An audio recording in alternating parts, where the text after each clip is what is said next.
Bismillahirrahmanirrahim. Elhamdülillahi Rabbil alemin. Ve sallallahu ala Muhammedin ve alihi tahirin. Ve la'nu daimu ala a'daihim ecma'in. Vəhabilərin hər il demək olar ki, Muharrem ayının gəlişi münasibətilə ortaya atdıqları bəzi şübhələr, bəzi məsələlər var. Hansı ki, hörümçək torundan da zəif bir şübhədir və bu şübhələr də əlbəttə özlərini, əlhəmdülillah, rüsvay eləyirlər, özlərinin batıl olduğunu üzə çıxarırlar. Bu şübhəyə keçməzdən əvvəl istərdim təbərrük ünvanında əziz İslam Peyğəmbərindən sallallahu aleyhi və alihi və səlləm bir hədis oxuyum və haqqında bir qədər danışıb şübhəyə keçək. Biharul Ənvar kitabında Əllamə Məclisi rahimehullah bir rivayət qeyd edir. 67-ci cild səhifə 65. Daru İhya-i Turasil Arabi tərəfindən çap olunan nüsxə, həmçinin həmin rivayət Məanil Əxbarda da gəlib, Əməli Saduqda da gəlib. Şeyx Saduqun rahimehullah Əl-Əməli kitabında da gəlib. İnnə Rasulallah sallallahu aleyhi və alihi bə'asə səriyyətən fələmmə rəcəu qalə. Peyğəmbər sallallahu aleyhi və səlləm bir ordu yollayır döyüşə. Döyüşdən qaydanda onlara belə deyir: Mərhəbən bi qavmin qadavul cihadəl asqara və bəqiyə aleyhimul cihadul əkbar. Deyir, mərhaba olsun, eşq olsun kiçik cihadı yerinə yetirib, kiçik cihadı yerinə yetirən qövmə, onların öhdəsində böyük cihad qalıb. Qeylə ya Rasulallah sallallahu aleyhi və aleyh. Deyildi, ey Allahın Rəsulu, məl cihadul əkbar. Böyük cihad nə olan şeydir? Qalə cihadun nəfs. Peyğəmbər buyurdu ki, sallallahu aleyhi və səlləm, cihad nəfsi, cihadla edilən nəfs. Sonra buyurur ki, əfdalul cihadi mən cəhədə nəfsəhulləti beynə cənbeyhi. Deyir ki, ən üstün cihad insanın öz nəfsi ilə etdiyi cihaddır. Sadaqa Rasulullah sallallahu aleyhi və alihi və səlləm. Bu mübarək hədisdə bir neçə nöqtə qeyd edilmək olar ki, biri bundan ibarətdir ki, İslam Peyğəmbəri sallallahu aleyhi və səlləm buyurur ki, bəqiyə aleyhim, onların boynunda qalıb, onların öhdəsindədir nə? Əl-cihadul əkbəru, böyük cihad. Niyə görə bir halda ki, insanlar gediblər kiçik cihadı, müharibəni yerinə yetirib qayıdıb gəliblər, boyunlarında hələ də böyük cihad qalıb. Ona görə ki, insan nə qədər sağdır, hər zaman döyüşə gedib gəlsə, onun boynunda böyük cihad yenə də qalıb. Niyə? Çünki kiçik cihad, müharibələr insanın ömründə az olur. Ya Peyğəmbərə vəhiy gəlir ki, filan yeri fəth eləmək lazımdır, gedib fəth eləyirlər. Ya hücum eləyəndə Peyğəmbərə vəhiy gəlir ki, özünüzü müdafiə edin, cihada hazırlaşırlar, döyüşürlər. İnsanın hər gün ömrü döyüşlərdə keçmir ki. Amma kiçik cihad, amma böyük cihad ki, nəfslə olan cihaddır, insan ölənə qədər nəfsi ilə mübarizədədir və yaxud şeytanla mübarizədədir. Yəni, nəfsi onu cəhənnəmə aparmasın, azmasın. Bu mənada insan hər gün, hər an, ölənə qədər demək olar ki, böyük cihadla məşğuldur. İkinci nöqtə budur ki, niyə görə bu cihad böyük cihad adlanır? Ona görə ki, bu cihad, nəfslə cihad etsən və qalib gəlsən, sən Peyğəmbərə itaat edəcəksən. Çünki Peyğəmbərə itaat edən şəxslər nəfslərinə qalib gələn şəxslər idilər. Nəfslərinə qalib gəlirdilər, bu böyük maniyəni aşırdılar. Bu, deməli, əməli yerinə yetirirdilər, nəfslərinə qalib gəlirdilər, sonra Peyğəmbərə itaat edirdilər. Amma o kəslər ki, şeytan onları azdırırdı, nəfsləri onları azdırırdı, Peyğəmbər deyəndə döyüşə gedək, deyirlər, məsələn, istidir və yaxud soyuq olana deyirlər, soyuqdur, qorxurdular, getmirdilər, Peyğəmbərə itaat etmirdilər. Amma o kəslər ki, nəfslərinə qalib gəliblər, onlar nə edirdilər? Onlar Peyğəmbərin sallallahu aleyhi və səlləm sözünə qulaq asıb itaat edirdilər və onunla birlikdə döyüşə gedirdilər. Deməli, kiçik cihad, düşmənlə olan mübarizə, dava nəyin üzərində gerçəkləşib? Böyük cihadın üzərində. Böyük cihaddan üzü ağ çıxsan, nəfsivə qalib gəlsən, Peyğəmbərə itaat edəcəksən və itaat etsən də o sənə hara aparsa ora gedəcəksən.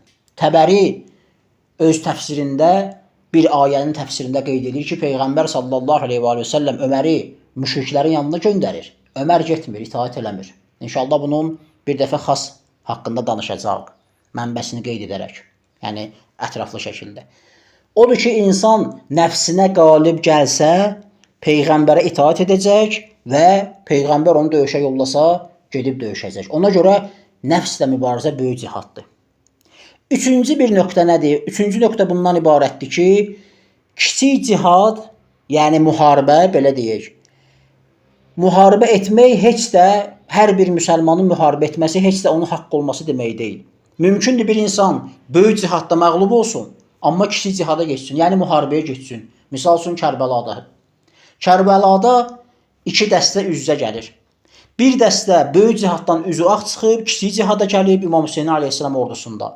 Bir dəstə isə böyük cihadda məğlub olublar, nəfslərinə məğlub olublar, şeytanlarına məğlub olublar, dünya pərəstlikləri baş qaldırıb.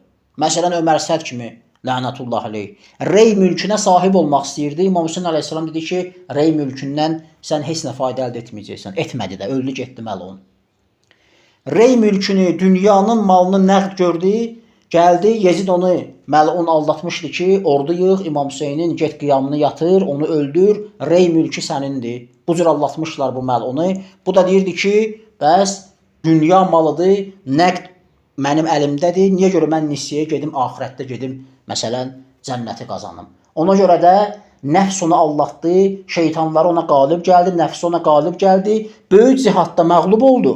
Amma kiçik cihada, yəni müharibəyə getdi. Kərbəlada var idi axı, o iblis ordusunun başçısı idi və ona qoşulanlar, onun əsgərləri həmçinin. Amma o cihadları onlara fayda vermədi. Hamısı cəhənnəm əhli oldular. Əhl-i Beytin qatili oldular, aleyhissalam.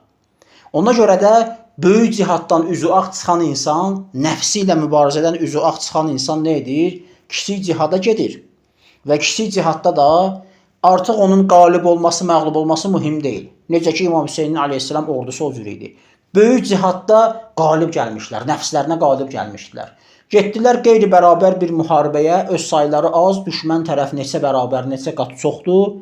Zahiri döyüşdə məğlub oldular. Amma batini qələbə qazandılar. Bütün dünyaya sübut etdilər ki, haqq elə haqq olaraq da qalır, qoşun sayı fərq eləmir. Nə qədər olur olsun, haqqı dəyişdirə bilməzlər. Və fiziki ölüm dünyadan getmək heç də insanın məğlub olmasını, haqsız olmasını göstərmir. Haqq əvvəldən haqqdır. Kim onun yanında olsa onlar da haqlıdır, kim onun müqabilində olsa onlar batildir. Haqq batil mübarizəsində bitərəf qalmaq olmur. Bitərəfsənsə, döyüşə gəlməmsənsə, yenə də nəsən, batil cəbhədəsən. Niyə? Çünki haqq cəbhəsinə qoşulmamısan. Və Vəhabilərin şübhəsi nədən ibarətdir?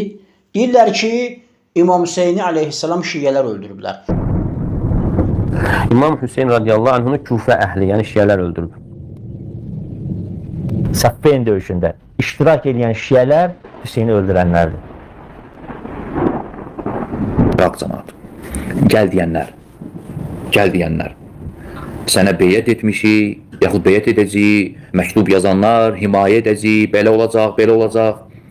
Biz sənin şiyələrini, tərəfdarlarınıq, bir halda ki, Yezidə beyət etməm. Gəl, biz sənə beyət edəcəyik. Minlərlə insan. Baxın, onların çıxışlarına baxsanız, görərsiniz ki, çox hiləgərdirlər həqiqətən də və fırıldaq gəlirlər cəmaata. Məsələn, çıxırlar deyirlər ki, Yezid kafir deyildi ki, müsəlman idi da. Heç İmam Hüseyni öldürdüyünə görə yox, Hurra hadisəsinə görə Mədinə əhlinə hücum elədilər deyə ona görə zalim idi. Amma İmam Hüseyni öldürdüyünə görə onu zalim bilmirlər hətta. Allah ona lənət eləsin. Deyirlər ki, ona rəhmət də demək olar, kafir deyil ki, müsəlman kimi ölüb də. İndi nə səhv eləyib özü bilər Allah ilə. Bu cür nə vəziyyətdən çıxırlar. Niyə? Çünki dayıları Muaviyyənin oğludur axı Yezid. Lənətullah aleyh. Bir ikinci, nə var ki, orada Yezid rəhməllah olsun. Yezid kafir deməli yox. Yezid müsəlmandırsa da zalim olub, qiyamət günü özü cavab verəcək. Kərbəlaya görə əsasən yox, Hurraya görə. Mədinəyə hücumuna görə o zülm idi. Ancaq başqa müsəlmanlar kimi Yezid kafir deməli yox. Amma digər tərəfdən nə deyirlər? Deyirlər ki, Hüseyni şiyələr öldürdülər aleyhissalam. Orada demirlər Allah o şiyələrdə rəhmət eləsin. Çünki onlar da axı Vəhabilərə görə kafir deyirlər. Sadəcə xəyanət elədilər və çağırdılar, allatdılar. Amma demirlər, niyə? Çünki adlarını onların şiyə qoyublar və şiyəni gözdən salmaq üçün deyirlər ki, onlar şiyə idilər, xəyanət elədilər, allatdılar, xain idilər və s. Amma bu insanlar qafildirlər bu məsələdən ki, İmam Hüseyni aleyhissalam çağıran insanlar heç də şiyə deyirlər. Niyə? Çünki şiyə tərəfdar deməkdir. Bir insan öz şiyəsini öldürməz, dəfələrlə demişik bunu. Bir insan öz tərəfdarı olduğu şəxsi öldürməz. Məsələn, Vəhabilər Əbu Bəkirin tərəfdarlarıdırlar. Vəhabilər Əbu Bəkirin dövründə yaşasaydılar, Əbu Bəkiri öldülərdilər. Yox. Sən Əbu Bəkirin haqqında xırda bir dənə səhvindən danış, özlərinə əl qatacaqlar ki, yox, sən səhv deyirsən, sahabəni söyürsən, zındıqsan, münafiqsən və s. Nə var, nə var? Bircə dənə balaca bir məsələn xətasından danışırsan. Niyə? Çünki Əbu Bəkirin şiyələridirlər, tərəfdarlarıdırlar. Əbu Bəkirin tərəfini saxlayırlar. Yaxşı, necə olur ki, İmam Hüseynin əleyhissalam öz tərəfdarları onu öldürsünlər? Bəli, məktub yazıblar, hətta yazana qədər fərz elə ki, məsələn, İmam Hüseyni sevirdilər. Fərz elə misal üçün. İmam Hüseyni sevirdilər. İmam Hüseynin xəlifə olmasını istəyirlər. Amma nə oldu? Nəfsləri onlara qalib gəldi. Bayaq dediyimiz hədisdəki kimi. Böyük cihaddan üzə çıxa bilmədilər. Şiyəlikdən çıxdılar artıq. Artıq onlar şiyə deyirlər. Necə ola bilər ki, bir insan şiyədir və öz imamının ölümünə səbəb olur. Çağırır, xəyanət edir ona. Necə ola bilər bu? Ancaq Vəhabi zehniyyəti belə bir şey düşünə bilər. Və ondan əlavə deyirlər İmam Hüseynin, deyirlər İmam Əlinin əleyhissalam döyüşündə, ordusunda, Siffeyndə olan şiyələr İmam Hüseyni çağırıb və xəyanət etdilər. Əli radiyallahu anhunun ordusunda, Cəməl döyüşündə, Səffeyn döyüşündə iştirak edən şiyələr Hüseyni öldürənlərdir. Burada sual meydana çıxır. Məsələ çox sadədir. Elə şəkildə izah etmək istəyirəm ki, hətta ən savadsız, ən sadə insan da başa düşə bilsin. Baxın, İmam Hüseyn əleyhissalam, hətta İmam Əli əleyhissalam Vəhabilərə sual verir. O zamanlar Vəhabilərin əqidəsində idilər, yoxsa yox? Sadə bir sual. Yəni, bugün Vəhabilər ayaqlarını yuyurlar, məsh etmirlər fiqhi cəhətdən. Əllərini bağlı namaz qılırlar. Və yaxud əqidə cəhətindən Əbu Bəkir birinci xəlifə bilirlər, Öməri ikinci, Osmanı üçüncü. Və yaxud da digər məsələlər, hər nə ki Vəhabilər bugün etiqad edirlər əqidə cəhətindən, fiqhi cəhətdən, görəsən İmam Hüseyn əleyhissalam o cür etiqad edirdi, yoxsa o cür etiqad etmirdi. Əgər o cür etiqad edirdisə, deməli İmam Hüseyn əleyhissalam əhl-i sünnə olub, Vəhabilər özlərini sünni deyirlər. Deməli İmam Hüseyn əleyhissalam Vəhabilərin əqidəsində olub. Pəs onun tərəfdarları necə şiə ola bilərlər? Ona gəl deyənlər, gəl xəlifəmiz ol, sənə beyət eləyir deyən Kufə əhli necə şiə ola bilərdi? Bir Allah ki, İmam Hüseyn əleyhissalam özü sünnidir və şiəli də yox idi o vaxt. Çünki əgər İmam Hüseyn əleyhissalam sünnidirsə, İmam Əli əleyhissalam sünnidirsə, əhl-i beyt, əhl-i sünnə isə, hansı ki, Vəhabilər bu iddianı eləyirlər, hansı Vəhabidən soruşsanız belə deyəcəklər. Və salam. Yəni şiə olmayıblar da. Əhl-i sünnə olublar. Onlar hamısı əhl-i sünnə idi. Bəli. Bəli. Amma Sələflər idi. bəli. Əsasən də 5-ci, 6-cı Cəfər Sadiq Həsən. Hə, Baqir sələfi idi. Elhamdülillah. Əhl-i sünnə vəl cəmaə.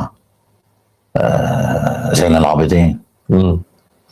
Həsən, Hüseyn, Ali. Sahabələri seviblər, Bakır, Öməri. Onda şiəli deməli yox idi da. Çünki biz şiə deyirik ki, biz İmam Hüseynin, İmam Əlinin tərəfdarları əleyhissalam. Amma onlar deyirlər ki, yox.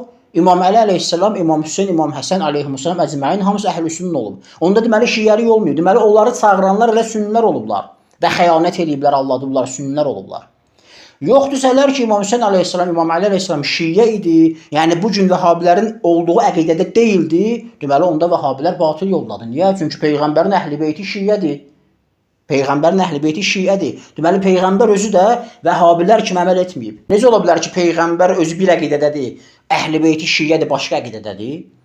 Əhl-i beyt sünnidirsə mütləq olar Vəhabilərə görə Peyğəmbərin yolundadılar. İndi kimsə qulaq assa deyəcək, Peyğəmbərin vaxtında şiə sünni yox idi, razıyam. Yəni istəyirəm deyim ki, əgər Əhl-i Beyt əleyhissalam bu gün Vəhabilərin olduğu etiqadda idilərsə, deməli elə Peyğəmbər də həmin etiqadda olub da. Vəhabilər deyirlər, bizim etiqadımız Qurana söykənir, sünnəyə, Peyğəmbərə söykənir. Deməli elə Əhl-i Beyt də ya şiə idi, deməli Vəhabilər səhv yolladılar. Əhl-i Beytin yolunda deyirlər. Ya da əhl-i sünnə idisə, deməli onun tərəfdarları da sünnilər idi. Yəni Vəhabilərin qardaşları idilər. Hansı Vəhabilər? O Vəhabilər ki, Peyğəmbərdən hədis nəql edirlər, Buxarıda gəlib biz ötən bəhslərdə qeyd elədik. Deyirlər ki, ən xeyirli nəsil Peyğəmbər deyib ki, mənim nəslimdə sahabilərdir, sonra tabeinlər. İmam Hüseyni əleyhissalam çağıranlar kimlər idi? Tabeinlər idi. Sahabəni İmam Hüseyni əleyhissalam görmüşdülər. Öz dövrlərində, öz vətənlərində sahabi görmüşlər. Tabein nəsli idi. Buxarıda gəldiyi üzrə xeyirli nəsil idi. İndi həmin xeyirli nəsil İmam Hüseyni çağırıb xəyanət eləyib, Vəhabilər onları yazırlar şiənin ayağına. Deyirlər, yo, bunlar şiə idilər. Amma əslində ayıq insan olsa bir nəfər, oyaq olsa, yəni qafil olmasa, qəflətdə olmasa, baxar görər ki, bu insanlar fırıldaq gəlirlər cəmaata. Yezid məlun, Allah ona lənət eləsin, İmam Hüseyni öldürdüyünə görə zalım saymırlar onu. Deyirlər, müsəlmandır, rəhmət düşür ona. Çünki dayıların oğlu daxı. Amma küfəllər ki, çağırdılar və xəyanət elədilər, Allahdılar, onlara demirlər, Allah onlara rəhmət eləsin. Onlar da sizə görə kafir olmayıblar ki, sadəcə İmam Hüseyni xəyanət elədilər, aleyhissalam.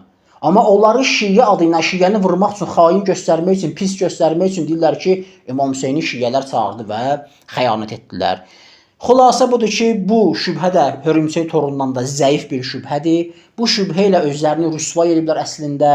Bu şübhəni yaydıqca da Allah həmd olsun, özləri də bilmədən öz əqidələrinin batıl olduğunu üzə çıxarıblar. Velhamdülillahi Rabbil alemin və sallallahu ala Muhammedin və alihi tahirin.